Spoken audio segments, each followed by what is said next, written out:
आपको पता है सिर्फ 2 लाख रुपए कैश लेने पर आपकी पूरी रकम का बराबर जुर्माना लग सकता है या फिर 20,000 रुपए का कैश लोन भी आपको मुश्किल में डाल सकता है। अगर नहीं तो ये खबर आपके लिए बेहद इंपॉर्टेंट है क्योंकि इनकम टैक्स डिपार्टमेंट ने कैश ट्रांजैक्शन को लेकर कई सख्त नियम भी बनाए हैं। आइए जानते हैं वो 8 नियम जिन्हें हर टैक्स पेयर को जानना बहुत जरूरी है। दरअसल डिजिटल पेमेंट का दौर तेजी से बढ़ रहा है, लेकिन आज भी कई लोग प्रॉपर्टी खरीदने, लोन लेने या फिर बड़े लेन देन के लिए कैश का इस्तेमाल करते हैं। हालांकि इनकम टैक्स एक्ट के तहत कैश ट्रांजैक्शन को लेकर कई सख्त प्रावधान भी हैं। इनका मकसद टैक्स चोरी रोकना है और फाइनेंशियल लेन देन को ज्यादा ट्रांसपेरेंट भी बनाना है। अगर इन नियमों की अनदेखी की गई तो सिर्फ नोटिस ही नहीं बल्कि कई मामलों में 100% तक की पेनल्टी भी लग सकती है। बता दें कि सबसे पहला और सबसे अहम नियम है 2 लाख रुपए की कैश रिसीविंग लिमिट का। अगर आप किसी एक व्यक्ति से एक दिन में या एक की ट्रांजैक्शन या इवेंट्स के लिए 2 लाख रुपए या फिर उससे ज्यादा कैश यानी नकद स्वीकार नहीं कर सकते, अगर ऐसा करते हैं तो इनकम टैक्स डिपार्टमेंट पूरी रकम के बराबर जुर्माना लगा सकता है। दूसरा नियम है लोन और डिपॉजिट का।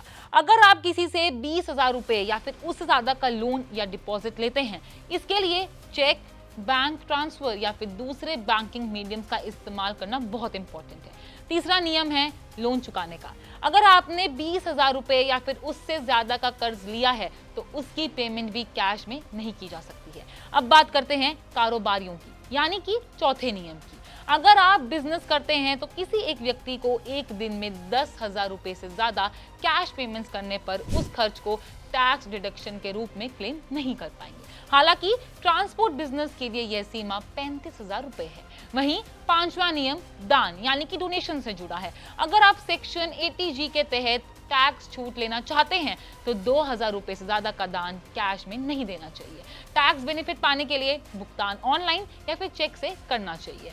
छठा नियम है बैंक से कैश निकालने का। अपने खाते से पैसा निकालने पर रोक नहीं है, लेकिन बड़े कैश विड्रॉल की जानकारी इनकम टैक्स डिपार्टमेंट तक पहुंचती है। कुछ मामलों में सेक्शन 194N के तहत बैंक TDS भी काट सकता है।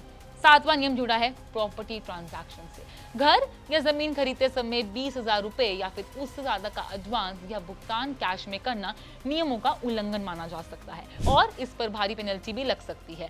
और अब बात करते हैं आखिरी नियम की, जिससे कई लोग नजरअंदाज भी कर देते हैं। ये नियम कहता है कि कई लोग बड़ी रकम को छोटे छोटे हिस्सों में बांटकर कैश में भुगतान करते हैं ताकि नियमों से बच सके। लेकिन अगर सभी भुगतान एक ही सौदे से जुड़े हैं तो इनकम टैक्स डिपार्टमेंट उन्हें एक ही ट्रांजैक्शन मानता है और कार्रवाई भी कर सकता है। यानी कि कैश ट्रांजैक्शन करते समय सिर्फ रकम ही नहीं बल्कि उससे जुड़े नियमों को भी जानना बहुत इंपॉर्टेंट है। छोटी सी लापरवाही आपको भारी जुर्माना, टैक्स स्क्रूटिनी और लीगल ट्रबल में भी डाल सकती है। तो कंक्लूजन ये है, अगर आपको बड़ी रकम का कोई लेन देन करना है तो जहां तक संभव हो banking channel, UPI, RTGS, NEFT या चेक का इस्तेमाल करें। सही नियमों की जानकारी आपको न सिर्फ पेनल्टी से बचाएगी बल्कि आपके फाइनेंशियल रिकॉर्ड को भी सुरक्षित और ट्रांसपेरेंट बनाने में आपकी मदद करेगी।